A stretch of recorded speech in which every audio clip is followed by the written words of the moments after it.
stigmotropisme. Stigmotropisme ialah gerak balas terhadap sentuhan. Contoh stigmotropisme positif ialah sulur paut, batang yang melilit berpaut pada objek yang bersentuhan dengannya.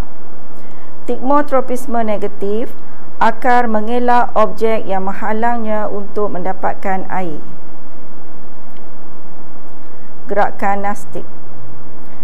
Gerak balas tumbuhan terhadap rangsangan seperti sentuhan, tetapi dia tidak bergantung kepada arah rangsangan.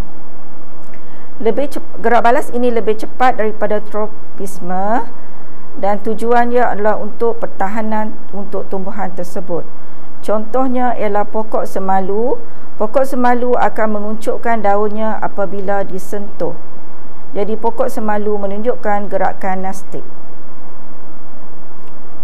Eksperimen dalam tajuk 1.3 gerak balas tumbuhan terhadap rangsangan ialah yang pertama ialah gerak balas tumbuhan terhadap cahaya atau fototropisme.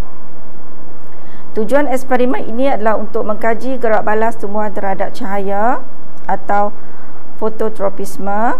Penyataan masalah bahagian tumbuhan yang manakah bergerak balas terhadap cahaya. Hipotesis, pucuk tumbuhan bergerak tumbuh ke arah cahaya. Pemboleh ubah manipulasi adalah arah cahaya terhadap pucuk anak benih. Pemboleh ubah bergerak balas adalah arah pertumbuhan, dan pemboleh ubah dimalarkan adalah anak benih yang sama jenis. Bahan dan radas, bahannya ialah anak benih kacang hijau, tanah, 3 buah kotak hitam dengan bukaan di atas dan 2 bukaan di tepi, iaitu di kanan dan di kiri, dan 3 biji bika. Okey, ini adalah radas untuk eksperimen ini.